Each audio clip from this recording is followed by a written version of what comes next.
बलिया के पीएन सिंह को स्वीकार कर लिया, बक्सर के राज सिन्हा को स्वीकार कर लिया, सुन रहे गया के अकेला जी को स्वीकार कर लिया। 2024 में जब नौजवान दिल्ली में दस्तक देंगे हम ये तो पहले रखेंगे कि हम 40% खनिज देते हैं, हमको 40 मिनट का मीटिंग झारखंड में चाहिए। मीडिया बंधु का मैं आपके सामने कहूंगा, हमारे पास 81 विधायक, 14 सांसद, 6 राज्यसभा सांसद है। अगर वे लोग नीति 2 अक्षर में आता है, अगर नीति को शुद्ध लिख देंगे तो हम कल ही वापस ले लेंगे आंदोलन को। हम लोग किसी प्रकार के राजनीति में, लेकिन झारखंड की गली का कोई बेटा आया है जो आज दिल्ली को, अरे दिल्ली नहीं, महाराष्ट्र माया नगरी को खरखरा गया है। आज 23 सालों का झारखंड, जब इस राज्य का निर्माण किया जा रहा था, जब इस राज्य का गठन किया जा रहा था, जब इस राज्य का गठन किया जा रहा था, सन 2015 नवंबर धरती आबा बिरसा मुंडा की जयंती के दिन बिहार के हिस्से को काटकर लगभग 46% हिस्सा, और भूभाग की बात करें तो 79,000 वर्ग किलोमीटर बिहार से काटकर एक नए झारखंड राज्य का सृजन किया गया। जब यहाँ की विधि व्यवस्था की बारी आई तो उस समय के तत्कालीन इस राज्य के प्रथम राज्यपाल माननीय श्री प्रसाद कुमार, उन्होंने कथन कहा था, चूंकि राज्यपाल पढ़े लिखे लोग होते हैं, मुख्यमंत्री अनपढ़ हो सकता है चलेगा, लेकिन एक राज्यपाल का पढ़ा लिखा होना होता है। तो उस राज्यपाल ने कहा था कि जिन साधन, जिन संसाधनों के साथ, जिन स्थितियों के साथ झारखंड राज्य अलग हुआ है, आने वाले 20 सालों में ये भारत वर्ष का नंबर 1 राज्य होगा। आज चौपारण की जनता से, आज चौपारण की आवाम से मैं सवाल करना चाहता हूँ कि जो सपना, जो अनुमान इस राज्य के पहले राज्यपाल ने लगाया था कि झारखंड राज्य शिक्षा की दृष्टि में, रोजगार की दृष्टि में, स्वास्थ्य की दृष्टि में नंबर 1 राज्य पर काबिज होगा, क्या हमारा राज्य नंबर 1 बना है? क्या हमारा राज्य नंबर 1 बना है? ये हमारा कथन नहीं है। मेरी उम्र उस समय 7-8 साल होगी, 7-8 साल भी नहीं, 6 साल, मात्र 6 साल हमारी आयु थी। मेरा कथन नहीं है, ये इस राज्य के पहले राज्यपाल का कथन है कि भारत की जो मानचित्र होगा उस मानचित्र में झारखंड नंबर 1 राज्य होगा। लेकिन आज झारखंड नंबर 1 राज्य नहीं बना पाया है, अभी तो नंबर 2, 3, 4 पर है, पीछे से, आगे से नहीं। कि हमारा राज्य पीछे से, आपको चाहे शिक्षा की बात करें, स्वास्थ्य की बात करें, रोजगार की बात करें, या फिर तकनीकी की बात करें, या फिर अन्य बुनियादी ढांचों की बात करें, ये राज्य पीछे से है, नंबर 2 पे है, नंबर 3 पे है। तो कारण क्या है? ये तो मानते हैं कि राज्य पिछड़ा है, लेकिन कारण क्या है? और पिछड़ा रहने का कारण अगर हमारे पास होता, हमारे पास सुविधाएं नहीं होती, हमारे पास रिसोर्सेस नहीं होते, हमारे पास साधन संसाधन नहीं होते, उसके बाद अगर हम पिछड़े राज्य की गिनती में आते तो अपनी नीति को स्वीकार करते, अपने भाग्य को कोसते, हम स्वीकार करते कि हमारे पास साधन नहीं है। लेकिन 40%, 1-2 नहीं, पूरा 40% खनिज संपदा देने वाला राज्य अगर पीछे नंबर 1-2 पर है तो सवाल खड़ा करना पड़ता है, हमें सोचना पड़ता है, हमें समझना पड़ता है कि 40% खनिज देने वाला राज्य वो नंबर 2 पे क्यों, वो नंबर 3 पे क्यों पीछे से? हमारे पास अगर साधन संसाधन नहीं होते तो हम नियति को दोष देते, हम अपने भाग्य को कोसते कि हमारे भाग्य में नहीं है, हमारी नियति में नहीं है, हमारी तकदीर में नहीं है। लेकिन 40% हम अगर खनिज देते हैं, अगर हजारीबाग में कहीं कोयला मिलता है, धनबाद में कोयला मिलता है, बोकारो में बारूद मिलता है, कोडरमा में अभ्रक मिलता है, तो गिरिडीह में पत्थर का खदान मिलता है, और ऐसे में अगर राज्य में बेरोजगारी होगी, अगर ऐसे में राज्य अगर अव्वल नहीं होगा तो सवाल खड़ा होगा। तो अगर आज बात किया जाए कि हमारी फेलिटी कहाँ रही, किन कारणों से हमारा राज्य फेलियर रहा, कहाँ हमसे दोष हुई, कहाँ हमसे चूक हुई, कहाँ हमसे भूल हुई, तो जैसा कि हमारे पूर्व के वक्ताओं ने कहा कि कहीं ना कहीं हमें राजनीतिक भूल हुई, हम लोग राजनीतिक चेतना को नहीं समझ पाए, हम लोग अपने मताधिकार को नहीं समझ पाए, हम डॉक्टर बाबा साहब 1 पर्सन 1 वोट 1 वैल्यू के महत्व को नहीं समझ पाए, इसलिए आज हमारा नुकसान हुआ। यदि हमें चेतना होती, यदि हमें जागरूकता होती, यदि हम अपने मत को लेकर जागरूक होते, तो चूंकि पहले लोकसभा की बात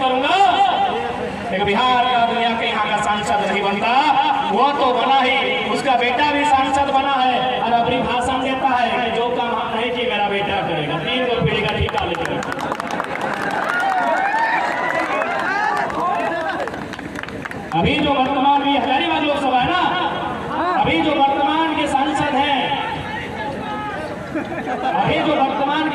हैं, उनके पिताजी भी सांसद थे, बकायदा केंद्र मंत्री भी रहे, ये भी केंद्र में राज्य मंत्री रहे। अब ये कहीं जाते हैं किसी योजना में तो अपना बेटा को बगल में फोटो खिंचाते हैं, आज के डेट में थोड़ा फोटो खिंचवा लो भी सोचता है, तो फोटो खिंचा के बोलते हैं कि जो काम हम नहीं किए मेरा बेटा पूरा करेगा। तो ये धिक्कार है कि नहीं? झारखंडी जनमानस के ऊपर एक सवाल है कि नहीं? क्या हम लोग जीवन भर एक भीड़ बनने के लिए पैदा हुए? क्या हमारी आने वाली पीढ़ी यूं ही पलायन करेगी? इसके लिए कहीं ना कहीं हमें राजनीतिक चेतना का अभाव रहा। हम लोगों ने नेतृत्व करने का अवसर नहीं चुना, और जो लोग नेतृत्व करने के लिए गए हमने उन्हें स्वीकारा नहीं। आज हमें अपना ही बात करते हैं। आज बहुत सारे लोग कहते हैं कि नहीं छोड़ा नेता बना है। एक बात बताइए, पढ़ा लिखा है भाई, पीएचडी कर रहे हैं, नीति नियम का जानकारी रखते हैं, भारत के संविधान को लगभग 25% तो जानते हैं, कानूनों को जानते हैं, और सबसे बड़ी बात एमएलए का फुल फॉर्म जानते हैं। हमारे 81 को एमएलए जो है, हमको लगता है 70+ लोग एमएलए का फुल फॉर्म नहीं जानते। तो बताइए, हम लोग को लोग बोलता है कि लड़का लोग छोड़ा लोग नेता बनता है, तो हम अपने लोगों से ही सवाल करते हैं। जो बकायदा हमारे संजय दा ने भी आपको गिनाया कि भागलपुर के से आए हुए गोड्डा के सांसद माननीय श्री निशिकांत दुबे को आपने स्वीकार कर लिया, बिहार के किसी जिले से चलकर आए जयंत सिन्हा, यशवंत सिन्हा को आपने स्वीकार कर लिया, आपने बिहार के सुनील सिंह जी को स्वीकार कर लिया, आपने बीडी राम को स्वीकार कर लिया, आपने हरियाणा राजस्थान के संजय सेठ को स्वीकार कर लिया, आपने बलिया के पीएन सिंह को स्वीकार कर लिया, बक्सर के राज सिन्हा को स्वीकार कर लिया, सुन रहे गया के अकेला जी को स्वीकार कर लिया। लेकिन झारखंड की गली का कोई बेटा आया है जो आज दिल्ली को, अरे दिल्ली नहीं, महाराष्ट्र माया नगरी को थरथरा गया है। आप स्वीकार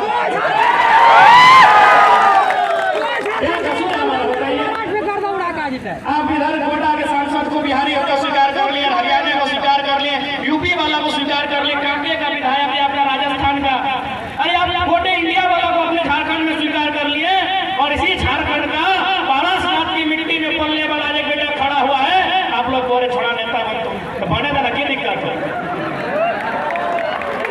बने देना की दिक्कत हो। सूरज दावी अपन गीत में बोलन बना लो नेता कोई, की दिक्कत हो भाई? जो लोग नीति नहीं लिख पाएगा उन लोग नेता बना है। मैं आज यहाँ आवाम के बीच कहूंगा, मैं बकायदा मीडिया बंधु का मैं आपके सामने कहूंगा, हमारे पास 81 विधायक, 14 सांसद, 6 राज्यसभा सांसद हैं। अगर वे लोग नीति 2 अक्षर में आता है, अगर नीति को शुद्ध लिख देंगे तो हम कल ही वापस ले लेंगे आंदोलन को। हम लोग किसी प्रकार के राजनीति मैं चैलेंज करता हूँ, अगर 100%, मैं बार बार कहता हूँ कुछ लोग ईमानदार होंगे, कुछ लोग पढ़े लिखे भी होंगे, इसलिए मीडिया में मेरी बातों का नेगेटिव ना चलाए। मैं 100% की बात कह रहा हूँ। अगर झारखंड में जो हमारे 81 एमएलए हैं, 20 सांसद हैं, अगर वो नीति को 2 अक्षर में आता है, 2 लेटर में नीति हिंदी में लिखा जाता है, अगर वो नीति को शुद्ध रूप से लिख देंगे, मैं वचन देता हूँ हम लोग पॉलिटिक्स नहीं करेंगे। करने दीजिए नहीं यार, इतना आसान है क्या? लॉ में हंसी होगा कि तो में तिरकी होगा। सुरती लेख में 2 बार गलती की, 3रा बार नीति लिखे थे। सुरती लेख समझते हैं ना? हाँ, बचपन में को हिंदी में हम लोग को सुरती लेख का चढ़ता था टेस्ट, और अंग्रेजी में स्पेलिंग टेस्ट। तो सुरती लेख में नीति को हम भी 2 बार गलत लिखे थे, समझ में नहीं आता था कि हर्षी किसमें होगा और दीर्घी किसमें होगा। तो 3रा बार में नीति को सही लिखे हैं, इसलिए आज भी पढ़े लिखे हैं, इसीलिए चुनौती दे रहे हैं। हमारे पास 101 एमपी एमएलए हैं, अगर वो केवल नीति को लिख देंगे, हम लोग वचन देते हैं पॉलिटिक्स नहीं करेंगे। अब आप बताइए कि जो लोग नीति नहीं लिख पाते हैं वे लोग नेता बन के बैठे हैं। आप इसी भीड़ में पढ़े लिखे लोग हैं, कोई ग्रेजुएट किया है, कोई मास्टर्स किया है, कोई एलएलबी किया हुआ है, कोई पीएचडी किया हुआ है। इसी मंच में जितने लोग हैं मैक्सिमम पढ़े लिखे लोग हैं, कम से कम तो ग्रेजुएट किए हुए हैं, पत्रकारिता के क्षेत्र से हैं। अब ये लोग अगर उम्मीद लगाएंगे कि जो शख्स नीति नहीं लिख पाता है वो हमारे राज्य का कर्णधार बनेगा, वो हमारे राज्य का जीर्णोद्धार करेगा, वो हमारे राज्य का उद्धार करेगा, हम गलत फहमी में, क्या अनपढ़ों का भी हम गलत फहमी में चाहिए। इसलिए आज आप, ये कोई मजाक नहीं है, एक तोपचाची प्रखंड छोटा सा गांव है मेरा, मिट्टी का घर है मेरा, लेकिन आज पूरे राज्य में अगर चर्चा का विषय है तो कहीं ना कहीं नियति का संदेश है, कहीं ना कहीं उस शक्ति का संदेश है जिसे आप कोई ईश्वर के रूप में मानता है, कोई अल्लाह के रूप में, कोई रब के रूप में, कोई प्रकृति के रूप में, जिस रूप में आप मानते हैं, कहीं ना कहीं उसका संदेश है कि एक साधारण सा लड़का आज चौपारण की धरती में मंच के बीच खड़ा है, जहां अगर कोई पॉलिटिकल लीडर आ जाए इतनी संख्या में लोग नहीं झुकेंगे। यानी ये नियति की मांग है मेरे साथियों। क्योंकि आज मैं कुछ दिन पहले महाराष्ट्र गया था, मैंने वहाँ लोगों से बकायदा पूछा कि आप कहाँ से हैं और क्या क्या काम करते हैं, कहाँ रहते हैं। बकायदा हम लोग उनके साथ रहे, जहाँ रहते हैं हम लोग वहाँ तक गए। उन्होंने मैक्सिमम लोगों ने कहा कि हम बरकट्ठा प्रखंड से हैं, हम कोडरमा से हैं, हम राजधनवार से हैं, हम बिरनी से हैं, हम बगोदर से हैं, हम डुमरी से हैं, हम विशुनगढ़ से हैं, हम गोमिया से हैं, नवाड़ी से। मैक्सिमम लोग यानी है आसपास का क्षेत्र, बरही, चौपारण, बरकट्ठा, कोडरमा, राजधनवार, यही आसपास का क्षेत्र। मैक्सिमम जो प्रवासी मजदूर थे, महाराष्ट्र की सभा आपने देखा होगा, आपने नहीं पूरे भारत में देखा, और पेट में दर्द शुरू हुआ है तो आपने भी वीडियो के माध्यम से देखा होगा। मैक्सिमम लोग हमारे इसी क्षेत्र के थे। उत्तरी छोटा नागपुर का जो ये हिस्सा है, पारासनाथ और झुमरा पहाड़ के इस पार का हिस्सा जो है, मैक्सिमम लोग इसी क्षेत्र के थे। हमने उनसे ये भी पूछा कि आप क्या करते हैं। मैक्सिमम लोगों ने कहा हम लोग ड्राइविंग करते हैं। मैक्सिमम, यदि मैं 100 लोगों से मिला तो उसमें लगभग 40 to 50% लोग ड्राइविंग करते थे। अब एक बात है, यदि ड्राइविंग ही करना था, मैंने ये नहीं कहा कि हम अगर ड्राइवर हैं तो हमको इंजीनियर वाला स्केल दे दीजिए या फिर हमको डॉक्टर वाला कैंची दीजिए और गुर्दा के जगह हम किडनी का इलाज करेंगे, मैंने ये नहीं कहा। और आज भी हम लोग फेंका फेंकी वाला बात नहीं कहेंगे। यदि हमारे भाई जो बरकट्ठा से चलकर महाराष्ट्र गए हैं, जो बरही चौपारण से चल के महाराष्ट्र गए हैं, जो कोडरमा से चलकर, चंदवारा से चलकर, विशुनगढ़, बगोदर से चलकर महाराष्ट्र गए हैं, और वे यदि वहाँ ड्राइविंग का ही काम करेंगे तो भाई ठीक है, वो ड्राइविंग ही करेंगे। जो ड्राइविंग का सेक्टर होता है, यानी सड़क परिवहन मंत्री, हमारे यहाँ कोल्हान से है सड़क परिवहन मंत्री। झारखंड में इतनी लंबी लंबी सड़कें हैं, ये बरही से लेकर बहरागोड़ा है, एक आपका बरही से लेकर सीधे निरसा तक है ना। यानी हमारे यहाँ भी लगभग लाख किलोमीटर के आसपास सड़कें हैं। तो यदि हमारे भाई जो प्रवासी मजदूर के रूप में बाहर गए हैं, जिनकी नियति में प्रवासी बनना है, और वे अगर ड्राइविंग से अपने परिवार का भरण पोषण करेंगे तो झारखंड की सड़कों पर व्यवस्था किया जाए,